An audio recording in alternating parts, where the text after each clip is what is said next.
Olá! Olá, Gabriel, tudo bem? Olá, Ana Júlia. Nossa, primeira vez que estamos nos vendo online. Sim, é a primeira vez e muito esperada. A gente tentou gravar várias vezes, não estava dando certo, mas agora foi, finalmente. Estou muito Não. empolgada para a nossa conversa.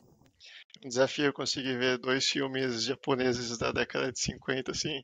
Eu falei, com certeza eu vou ter 4 horas livres para ver e falar. E, tipo, não, é bem difícil, na verdade. Sim, sim, sim, especialmente mais pro final do ano que tudo começa a criar uma urgência muito, muito grande. Mas estamos aqui e vai ser uma boa conversa. Com certeza. Estamos aqui para falar de dois filmes do. E me corrige as pronúncias. Aliás, antes de Diga, mais nada, como que é a pronúncia do teu sobrenome? sabes qual é o meu sobrenome? Essa é a primeira questão. Ah, pelo visto, não. É o Kagawa. Ok.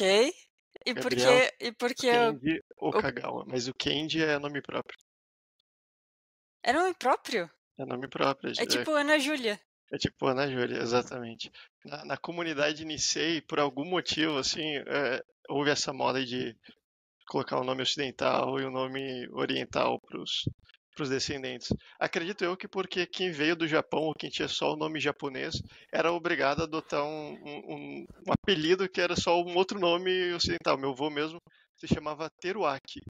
Mas eu só fui descobrir isso mais velho, assim, porque até então eu achava que o nome dele era Luiz. Todo mundo chamava ele de Seu Luiz.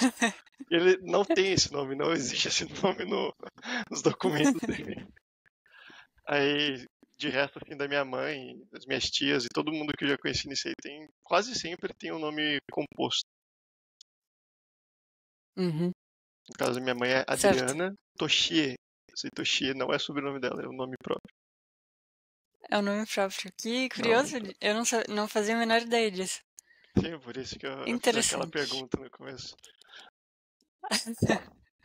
A mulher do Qatar também não tinha entendido. Ela tava perguntando se não ia passar os sobrenomes japoneses em todos, assim, pra minha mulher. Eu não, calma, Kenji é meu nome mesmo, nome masculino ainda. Certo, mas então é Kenji ou Kenji. Kenji? Kenji. Kenji. É, Kenji. isso. Exatamente. Algo por aí. É. Quando você vê JI em letra romanizada, para qualquer palavra japonesa, sempre é Ji. Tipo, não é, tem Ji. o Tokusatsu famoso aqui no Brasil, não é Jiraiya, é Jiraiya em tese. É suposto Uhum. que se fale assim. Ou qualquer outra coisa, sei lá. Romanji, que é a grafia dos sons japoneses pelas letras romanas. E, e assim vai. Uhum. Ok, bom saber. Certo? Então seria o nome do diretor seria Yasujiro Yasujiro Ozu. Ozu. Exato. Certo. Ok, vamos falar dele. Vamos falar de dois filmes do Yasujiro Ozu. Ahn, o primeiro é Late Spring, que no Brasil eu não lembro agora como que ficou. É pai e Deixa eu filha. ver, eu deveria ter. Pai e Mas filha, isso, pai e isso. filha, exato. Em É, português de Portugal é e primavera do tardia. Primavera Tardia, exato. Sim, que é um excelente título. É um título Então, que casa muito bem com o filme. mas no outro filme a tradução em Portugal é meio ruim e aqui no Brasil é melhor. Como que é a tradução em Portugal Em de Tokyo Portugal, Story? se eu não me engano, é uma ida a Tóquio, uma coisa assim, uma visita a Tóquio. Algo nesse sentido. Mas aqui no Brasil é Era uma vez em Tóquio, que é muito mais apropriado para o título original, que é Monogatari. E Monogatari é Tóquio Monogatari. É o termo para se designar conto, essas historietas meio fabulescas, meio é, Uhum, literatura mesmo. uhum. Que também casa bastante com o filme, Exatamente. por motivos que vamos discutir mais pra frente. Vamos começar então com o Pai e Filha. O Pai e Filha é um filme de 1949, ah, E, assim, eu não vou dizer eu não vou dar em exato uma sinopse do filme, porque eu imagino que as pessoas que têm interesse em ver uma conversa sobre o filme provavelmente já o viram. Mas em linhas bem gerais, é a história de uma filha adulta, ela tem a Noriko, ela tem 27 anos e ela mora com o pai dela, são só os dois. E de repente a tia dela, que é muito próxima, começa a pôr na cabeça tanto do pai quanto dela que ela precisa casar, que já passou da hora dela casar, porque ela tá muito tempo em casa, e isso vai trazer à tona uma série de sentimentos confusos uma certa não rejeição no início, rejeição total da Noriko em relação à ideia, a própria ideia de casamento e a vontade de ter um marido, enfim. Ela fica muito naquela coisa de eu gosto do jeito como as coisas estão. Eu tô feliz assim, eu não quero mudar. E eu achei curioso. Eu revi esse filme hoje para estar com ele bem fresco na memória e eu achei curioso porque para mim ficou um pouco mais claro que ele tem tipo vários níveis. E da mesma forma que eu não lembro se eu não, eu vi algum outro do Ozuki, agora eu não lembro qual que era o nome, mas era um de menininhos pequenos, assim, era mais sobre a infância. E eu acho engraçado como parece que ele tem vários filmes sobre várias fases da vida diferentes e ele foca em alguns problemas específicos, em alguns dramas específicos de cada fase, assim. Sim. Mas algo que parece ter em comum é que ele sempre pega um contexto familiar e como que essa família está como que as relações familiares estão se desenvolvendo num Japão do pós-guerra. O que Exatamente. tu achas? Exatamente. Até porque Sim. o período específico no que Yasujiro Ozu viveu, ele já é eu esqueci o termo específico agora. Não é reforma, restauração. Pós-restauração Meiji, que é lá em 1860 e pouco, quando o imperador, com a aliança samurai lá, ele ele desmantela o Bakufu, que é o governo do shogunato, e volta a família imperial pro poder do Japão. Só que uma coisa muito curiosa que se você prestar atenção nesse próprio contexto histórico, ele já ele já dá um pouco do tom dos interesses do Yasujiro Ozu. Porque, como eu disse, é uma restauração Meiji, volta ao poder imperial no lugar do shogunato, que é um regime militar. É como se fossem Uhum. os cônsules de Roma, eles são ditadores militares, basicamente. Assim, sem juízo de valor nessa carga. O próprio Júlio César tinha esse título de ditador per se. E é interessante você ver que, ok, voltou o poder imperial, então quer dizer que foi uma reforma tradicionalista ou algo assim. É vírgula. Por quê? Porque com a restauração Meiji vem a abertura para o mundo ocidental e os próprios poderes aliados ao imperador eram aliados às potências ocidentais. E aí que se abole, inclusive, por exemplo, o porte de espadas. Não tem mais samurai, é o próprio contexto lá do último samurai do Tom Cruise e, para quem gosta de desenho, do Samurai X, que passava na televisão brasileira.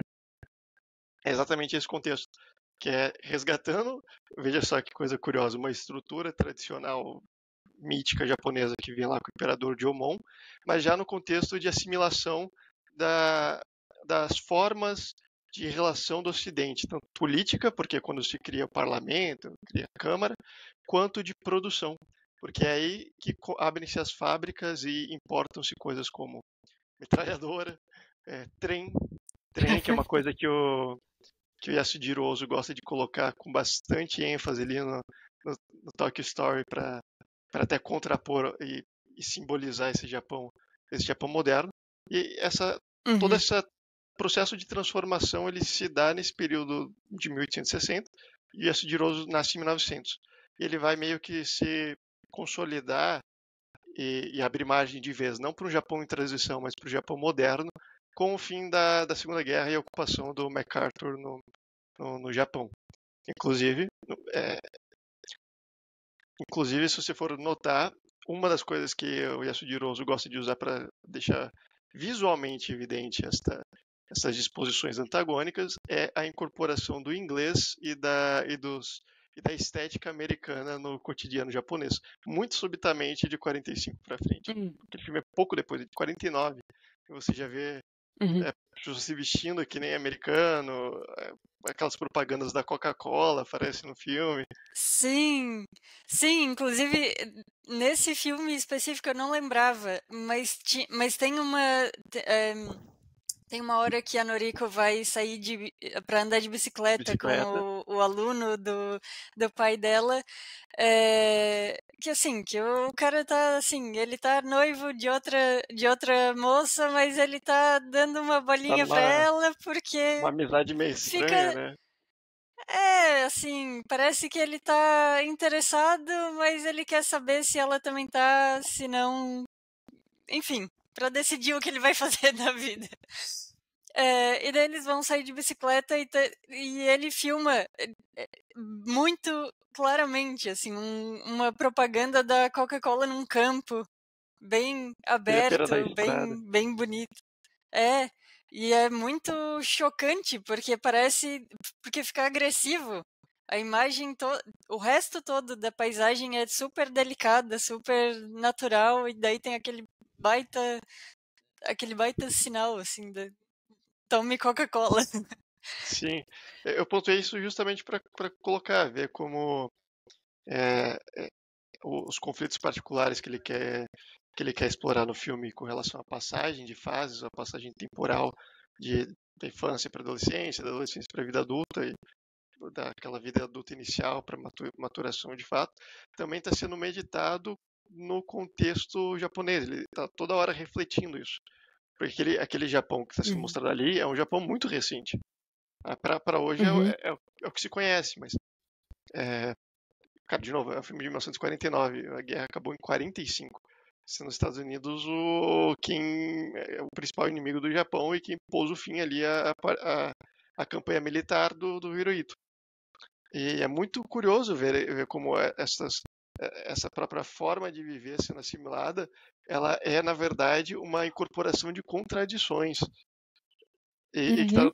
o tempo todo sendo refletido, inclusive, na forma como os personagens vivem ali, não só na dinâmica do Japão como país, mas, mas entre os próprios conflitos, a interpretação, por exemplo, do que é o casamento. É, a gente vai falar isso Uhum. agora, mas de quais são as tradições ou como levar adiante essas tradições quando você claramente está em ruptura com a sua própria tradição, que era o contexto geral. Uhum. Sim, acho que a gente pode entrar um pouco mais nessa questão de como essa influência dos Estados Unidos entra na vida dos personagens, porque isso é uma coisa. Da primeira vez que eu tinha assistido o filme, eu achei marcante, mas agora revendo fica muito, muito, muito evidente. É, em coisas. E eu acho brilhante a maneira como ele coloca isso de uma forma muito sutil. A Noriko, que é a personagem principal, tem uma amiga que é divorciada, que eu acho que é da mesma idade que ela, porque elas estudaram juntas, e essa amiga se casou, é, e não foi por meio de um casamento arranjado, que seria uma coisa um pouco mais tradicional, imagino eu, Sim, mas foi ela que escolheu o esposo dela e ela se divorciou porque ele não prestava, segundo ela própria. segundo ela, é E uma aí, frivolidade, né? Casou por uma se, frivolidade, separou por uma frivolidade também. Tipo, não tem muito porquê ter acontecido nada daquilo. não, ela não explica o porquê, ela só diz que ele não prestava. Ponto. E aí é engraçado porque vê primeiro ela indo na casa da Noriko, daí elas conversam um pouco sobre o casamento, ela pressiona também a Noriko pra se casar, mas ao mesmo tempo ela diz que o casamento dela não prestou e isso e não sei o quê. E daí depois, mais tarde no filme, a Noriko vai até a casa dela. E daí na casa dela elas falam de novo sobre o casamento e daí elas discutem porque a amiga tenta convencer a Noriko de que ela deve casar, a Noriko fica, mas eu quero que as coisas permaneçam como estão. E daí, no fim daquela cena, o diretor pega e filma só assim, tem uma cadeira com uma pilha de revistas e livros, daí cai uma revista e embaixo estão livros e todos os livros estão em inglês. Ou seja, aquela mulher, a mente dela está completamente americanizada. A ideia dela de casamento é uma ideia completamente americanizada, não tem nada a ver com a coisa tradicional. E o Ozu, ele era muito esperto, cara. Ele é muito esperto em reverberar simbolicamente os temas que ele está tratando, tanto pelo cenário quanto pelas sugestões não verbais. Por exemplo, não só os livros estão em inglês, mas a casa da amiga dela inteira é uma casa ocidental. É uma cadeira É toda verdade! com uma Eu não tinha manufatura. percebido. Pois é, isso pra ficar ali meio que no teu. Se você tá atento, ou não sei, se você. É que você estranhar uma casa ocidental sendo ocidental é meio difícil, né? Mas para um japonês Exato, isso é exatamente. imediatamente apreensível, porque a, a Setsuko Hara, né, a Noriko, inclusive que ela é Noriko nos dois filmes, por algum motivo, Isso. a Noriko mora lá com o pai numa casa que ela é totalmente japonesa. Eles ficam no chão, eles estão Sim. toda hora no chão, inclusive Isso. naquele plano baixo do Ozu, que ele Aquele... coloca também a câmera de o cinematógrafo de cócoras, assim. E você está toda hora vendo Isso. como se estivesse sentado no tatame junto com eles ali. Aquela mesa de chão, Exatamente. tudo no chão. Sim, a gente vira um espectador da história dentro da história. A gente tá ali no mesmo ambiente, olhando Sim. através das portas, assim. Isso, inclusive as portas. Esse ambiente permeado ele só existe na casa da Noriko. Quando ela vai para casa Uhum. da amiga, é tudo fechado, e ela senta em cadeira, e as mesas são altas. E olha só que Sim, curioso, nossa, eu não quando tinha. a, Nossa, é quando a verdade, eu amiga, não tinha percebido isso. quando a amiga vai oferecer alguma coisa para Noriko, o que é que ela oferece? Um Ela bolo. oferece um bolo. Um bolo. Bolo não é coisa Sim, japonesa. Não é japonês isso, um bolo, é um bolo com glacê, com um tranco assim que lá na casa dela é era o tipo quê? uma Era chá. torta bem. Na casa Aham, da Noriko era é chá, verdade. aqueles biscoitinhos de arroz. Tem, inclusive nesses hábitos assim corriqueiros, ele tenta refletir essa disposição interna de cada uma delas. No caso, Uhum, a, a, a Noriko ainda presa, né, a esse paradigma semi-infantil, meio juvenil, em que ela finge, ela sublima isso de uma forma como que mentindo para si própria. Ela quer continuar para uhum. ajudar o pai, mas na verdade os motivos dela são meio egotistas e imaturos. Ela não está exatamente para ajudar o pai, isso é uma muleta, isso é uma desculpa para ela tentar Uhum. permanecer onde ela está, no conforto da Sim, vida que ela conhece. E sim. a outra amiga, ela já tem esta curiosidade, que nem eu falei, frívola, mas para tudo, assim. Ela vai incentivar a Noriko a casar, e se não me engano, tem uma hora que ela fala: qualquer coisa você pode descasar, você pode ir embora. Ela fala: Sim, porra, é nessa cena. É não é nessa nem um cena. compromisso Case, permanente, né? se ele não prestar, você se separa. Como E se aí ela, fosse assim. e ela tá pronta para acolher a Noriko ali, oferecendo um trabalho que era basicamente escrever umas coisas em inglês, algo assim, fazer um letter em inglês. Sim, estenografia. Isso. Que o pai da Noriko pergunta para ela. E essa é uma coisa que eu achei bastante sutil também. Que ele fala que.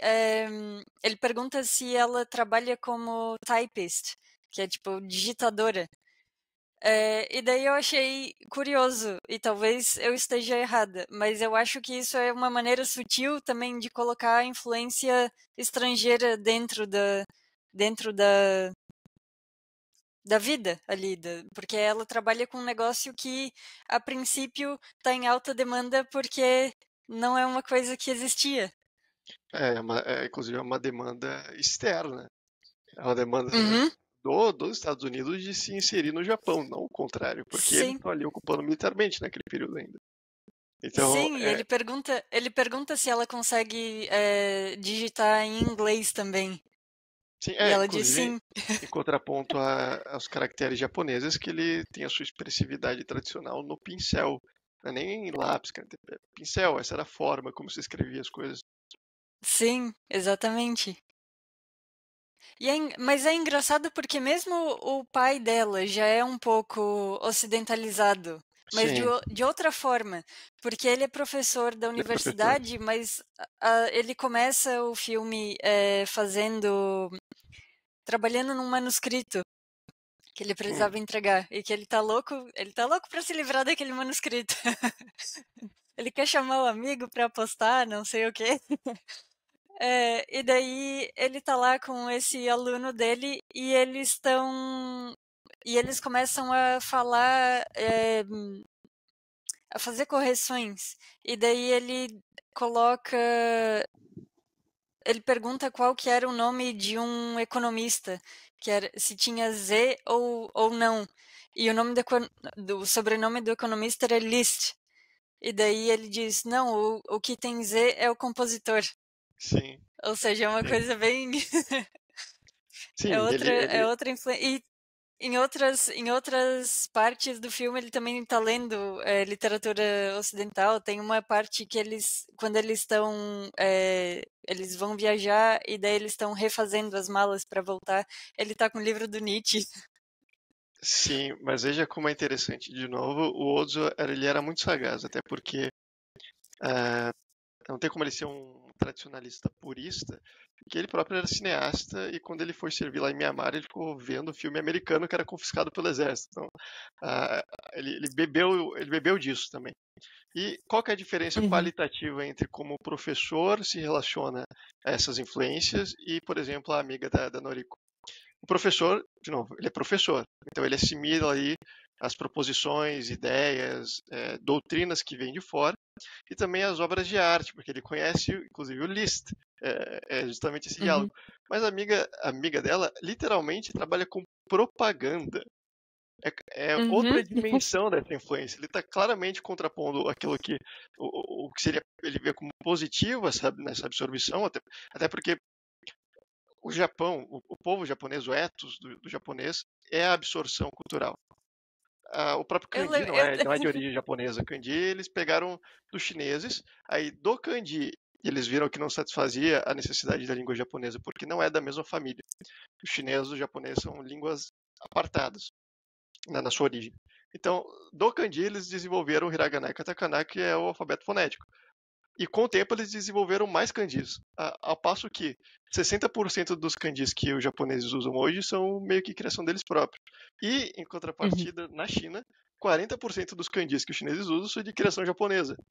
Então, a forma como os japoneses sempre se relacionaram com, com forças externas, assim, é por assimilação. Tanto que você pensa moto é um negócio muito associado ao Japão e não foi criado lá. Mesma coisa com um instrumento musical. Yamaha, vai lá fazer piano por algum motivo. É, uhum, então eu vejo que o Ozu ele meio que está tratando o professor como talvez um modelo saudável de estabelecimento desse diálogo, enquanto a uhum, superficialidade da amiga dela meio que vai levando, inclusive, para esses abismos da nenhuma reflexão do porquê faz as coisas que faz. Então ela não só uhum, adere às influências na sua casa, na, nos seus hábitos alimentares, na sua profissão, como a própria forma, o próprio propósito de vida dela é pervertido, inclusive por um ocidente já meio decadente, que é casa e uhum, descasa, tipo, a vida dela, o que tem de caótico na vida dela é por escolha própria, quase assim, é uma mulher abastada e que vai andando por caminhos meio tortuosos, justamente por não refletir essa influência que ela absorve. uhum. Sim, ela não tem o mínimo de ponderação, parece que tudo é por impulso, assim, ela só se lança nas coisas. E ela tem, de fato, essa personalidade meio postiça, eh, que é bastante diferente e não é uma mulher que não é absolutamente nada modesta. todas as outras mulheres são modestas, naquela visão bem, assim,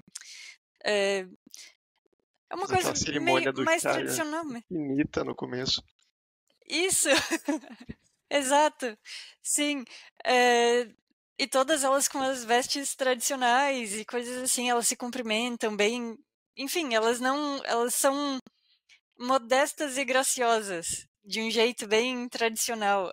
A amiga da Noriko não é nem um pouco assim. Tanto que depois, lá bem pro final, quando a Noriko se casa e ela e o pai da Noriko deixam o casal, o recém-casado, no, na estação, ela vai beber com o pai dela e ela bebe quase mais do que o pai da Noriko, que é uma coisa meio até para alguém que não é japonês, fica uma coisa assim, tipo, essa mulher parece que está fazendo algo que está meio deslocado. Ela dá um Completamente beijo na deslocado. testa do homem e o homem fica todo desnorteado, assim, é muito engraçado isso. Dá um beijo na testa dele, isso no contexto em que ninguém ali se encosta, né? Você vê que os dois filmes não tem abraço, não tem nada, assim, é tudo sempre é um palmo de distância, pelo menos. Sim, até na hora em que a Noriko tá ali toda vestida de noiva, o pai dela diz: Não, eu não tenho mais nada para falar para ela, só vamos pro casamento. E ela só agradece ele por todos esses anos de cuidados e não sei o quê. Mas Inclusive, realmente não tem essa coisa ocidental de abraçar e de dar um beijo na testa e de chorar loucamente porque tá emocionado com o casamento da filha. você se lembra onde que ela se casa? Ou pra onde que ela vai quando se casa? É outra cidade, não é? Eu tenho a impressão. Eu não prestei super atenção nisso, mas eu acho que é pra Tóquio que eles vão. Eu tenho a noção de que ela se casa em Kyoto, na verdade. Pode Talvez ser, seja isso. pode ser. Porque se E- for, também tem uma intencionalidade a mais, porque Kyoto é a capital antiga. Tóquio é a capital Hum, moderna do Japão. hum, interessante. Faz diferença, eu não me lembro agora. Eu tenho a impressão de que é Kyoto, porque eles até vão naquele. Tipo num templo, numa parte externa do templo, olhar umas montanhas, Sim, uma coisa assim. Isso não tem em sim. Tóquio. Se for isso mesmo, do jeito que eu tô lembrando, é Kyoto que eles estão. Sim, sim, justamente. Eu acho que eles se casam. Eu posso estar falando besteira, mas eu acho que eles se casam em Kyoto, mas vão depois Pra dali, algum eles vão lugar, pra né? Tóquio. É, talvez seja isso. Eu acho que é isso. Se Eu for não aí. lembro. Como eu te falei, tem várias coisas que simplesmente passam e eu assim, Não, mas tem muito não sei. elemento mesmo. Tem muito elemento, assim, muita coisa que é difícil de lembrar na minúcia. Mas, por exemplo, eu acho que é em Kyoto sim, porque ele tá fazendo um caso, assim, da Noriko. Tá dando uma continuidade e mediando essa relação do Japão moderno com o Japão antigo melhor do que a amiga dela. E, Uhum, inclusive, isso é colocado também simbolicamente naquela cena em que ela vai visitar a amiga, porque ela faz isso no intuito de aprender aquela profissão. Mas uhum, ela volta para casa do pai, depois da conversa que ela tem com a amiga, ela não aceita, e inclusive ela não come do bolo que a amiga dela ofereceu. Veja só uhum. que sutileza, ela não come. É como se ela não tivesse, se ela tivesse rejeitando aquele caminho que está sendo proposto. Não fosse aquele o caminho que ela escolheria também tomar parte. E o casamento Sim, dela, no final, é meio que a conciliação. Talvez seja justamente isso, porque ela vai para Kyoto, de Kyoto a Tóquio, né? Seria uma forma de levar sim, adiante o que tem de bom e que sempre teve e aquilo que vem florescendo de novo. Tanto que eles pegam o trem. O trem é um símbolo muito claro disso. sim. Nossa, isso é realmente muito interessante. E é mais interessante ainda porque, de fato, a amiga dela é uma personagem bastante postiça na maior parte das coisas, porque ela só adere a modas, basicamente. Mas Exatamente. nessa cena aí, ela vai até a casa, a Noriko vai até a casa dela pra perguntar se ela, como um último recurso, assim, eu não quero me casar, então como que eu faço pra virar uma estenógrafa como tu, pra eu poder trabalhar e virar uma mulher independente também, pra não precisar casar. Porque o pai dela mente pra ela dizendo que ele vai casar com outra mulher. Então ela Sim. tem que sair de perto dele. Tipo, ela não vai ser a cuidadora dele mais. Deixa eu fazer Pode um falar. parênteses que isso é bem interessante. O pai dela mente pra ela. Só que o que ela tá fazendo ali é mentindo pra si própria e pra todo mundo ali ao redor. E como que, de Sim. novo, o diretor vai explorar isso?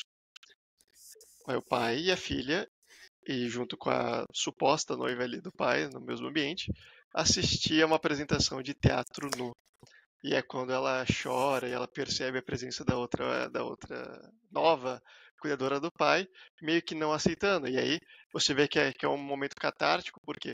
Porque se a preocupação dela é, na verdade, com o cuidado dos pais, por que que ela ficaria tão indignada, ou tão revoltosa na medida que o pai encontra uma nova esposa para assisti-lo com as necessidades dele? Então aquele momento ele é catártico, porque ela também estava vestindo uma máscara, assim como o pai. O teatro No é um teatro de máscaras, diferente do Kabuki. Uhum. Ele coloca isso assim, só deixa ali, assim, quem que pegar, pegou, e é isso. Sim, e essa cena é simplesmente espetacular, porque não tem nenhuma palavra, não tem diálogo, absolutamente. É uma cena longa também, mas não tem diálogo, eles não conversam, tem só o teatro. A gente começa vendo o teatro, tem a música de fundo, e tem o pai, a filha, e depois a gente vai ver que a suposta pretendente ali do pai, que é uma viúva, tá do outro lado e a mulher nem sabe que ela é pretendente do pai, no fim das contas. O pai e a tia só assim, aventam a possibilidade de, quem sabe, arranjar um casamento ali, mas eu acho que a coisa não vai, não acontece de fato. É, e daí tudo acontece pelo olhar da Noriko. Essa cena é simplesmente fantástica. É absurda, O- porque tu- a gente consegue perceber tudo o que ela tá pensando, assim, nossa, essa mulher vai virar a minha nova mãe, é, e o meu pai, ele aceita, ele quer isso, e daí ela olha de novo pra ela com ressentimento, e daí ela percebe que ela tem ressentimento e volta para si mesma e baixa a cabeça e começa a ficar com o olho bem marejado. É muito bonita essa cena.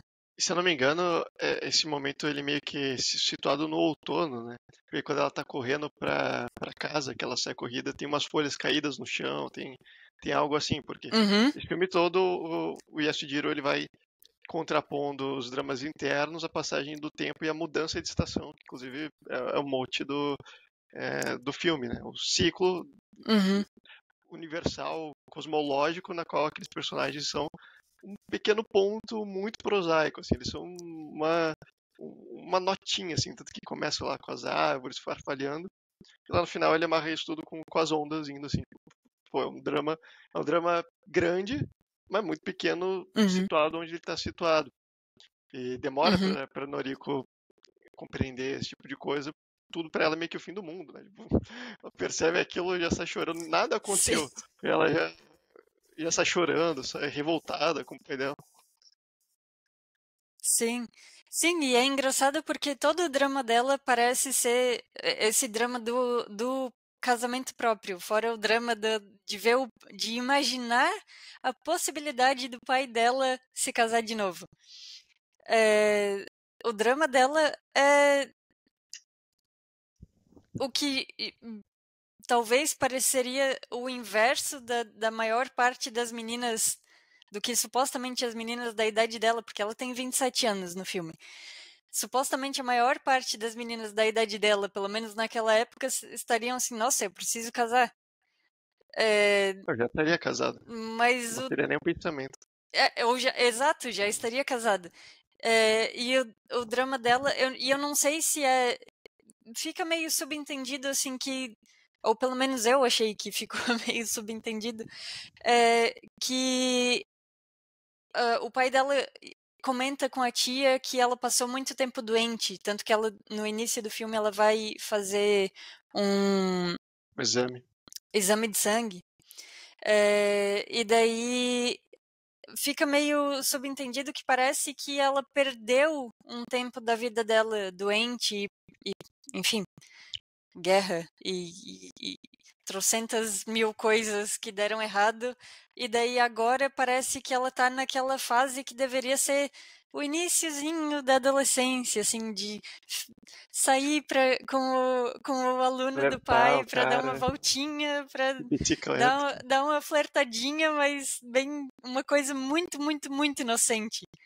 Inocente e meio jocosa, né? É, aquele flerte É isso, meio pra rir, assim. isso, que é besteira, assim, que não é para levar a sério. Todas as coisas que ela Até as coisas que ela fala pro amigo do pai que ele é, eu não sei como ficou em português, mas que ele é filthy, que é tipo, que ele é depravado, porque Sim, ele casou de novo. Ele era viúvo e casou com uma outra mulher. É, que é uma coisa muito, assim, nossa, que agressivo. Que vê que parece até. uma opinião de adolescente que fala Sim, e não pensa no que tá sim. falando. Mas também expressa um pouco dessa fixação dela por coisas que não tem como ser consertadas ou vividas de novo, né? Como se o cara ainda tivesse é, obrigatoriamente preso ao casamento que ele não tem mais o que fazer. Tipo, aconteceu, Uhum. acabou, pôs termo e ele foi decidir ainda muito tempo depois. Ela fala como se ele tivesse Uhum. quase que traindo ou, não sei, fazendo alguma coisa desonrosa para a própria história, enfim, projetando essa própria fixação dela ao que não tem como ser vivido novamente. É quase aquela ideia lá Uhum. do próprio texto desses dias do Homesick, que ela fica querendo tentar voltar ou resgatar, reviver uma condição que, cara, não tem como ela reviver, porque não só os lugares, apesar de eles permanecerem, e o Tokyo Story vai falar muito disso também, fica tocando a musiquinha ao fundo, onde estão os nossos velhos companheiros de antigamente. A pessoa está no mesmo lugar, mas o lugar para ela já é diferente porque ela muda sem perceber, né? Exato. Exatamente. Sim, e essa é uma coisa que tá um pouco também na Tokyo Story. A gente pode. Tu tens mais alguma coisa pra falar especificamente desse filme? Porque a Eu gente queria muito pode falar do fazer Teatro a No, que eu já transição pro falei. Tokyo Story. Eu Pode, gosto do fala. Teatro No e eu gosto da. Não, não, o Teatro No foi o que eu comentei lá, ele usar essa forma. É duplamente poético, né? Ele usa uma forma poética para expressar a poesia da coisa que está acontecendo na vida cotidiana, ou seja, o próprio drama do teatro sendo encenado também está acontecendo no coração dos espectadores e sendo ali evocado de uma forma encenada, artística. E Uhum. é interessante como, no fim das contas, ela assimila, depois de todo esse conflito, e depois de falar com a amiga dela, que na verdade o pai tinha razão. Veja só, como a reconciliação dela com o pai também acontece no fato de ela perceber que ele tinha razão, que ela até gostaria de se casar e não o fazia por razões irrefletidas, por razões que não eram as que ela dizia ser. E aí, quando ela tenta ser um pouco mais Uhum. honesta, ela faz as pazes com o pai, mas essas pazes implicam necessariamente nela ir viver uma vida à parte, mas também dando continuidade enfim, a tudo que ela viveu, a própria família, né? Ela respeita o pai Uhum. mais tendo essa Sim. abertura de continuar com aquilo que aprendeu dele do que, sei lá, quase forma meio morosa se apegando a formas de comportamento que já não condiziam com aquilo nem que ele queria, nem que ela apetecia internamente, né? Uhum. Sim, a minha impressão, e essa é uma. Na verdade, foi muito bom tu falares disso, porque lembrou que eu quero falar da última cena ali, quando o pai volta sozinho pra casa. Cara, aquilo é uma das coisas mais lindas, mais lindas, de um jeito extremamente simples que eu já vi. Ele volta pra casa já tarde, ele tá ligeiramente bêbado. de todo o saquê que ele tomou lá com a amiga dela. E daí ele chega em casa e não tem ninguém. Não tem a filha dele, não tem, e não é porque ela foi ali e já volta, é porque ela não está mais ali, não existe mais a presença dela naquela casa, as coisas dela já saíram dali. E daí ele vagarosamente tira lá, troca lá de roupa, tira o terno, pendura e faz as coisinhas e tal. Ele E até daí ele descasca a senta. maçã sozinho. Isso, exatamente, porque ela fazia tudo. Ela aquecia a água pro chá, ela trazia a toalha e não sei o que, ela fazia tudo para ele.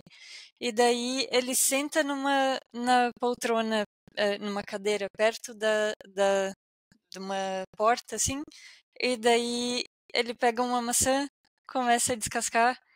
E é quase como assim, quando aquela casca de maçã cai no chão, assim, uma coisa que era é, intrinsecamente unida se desuniu e daí ele começa a chorar. É muito bonito. É muito, muito, muito bonito aquilo. A minha impressão é que ali dá a entender que a maneira com que eles estavam vivendo não era só um auto-engano dela, mas era um pouco dele também, de se apegar àquela família, aquele núcleo familiar que já não existia.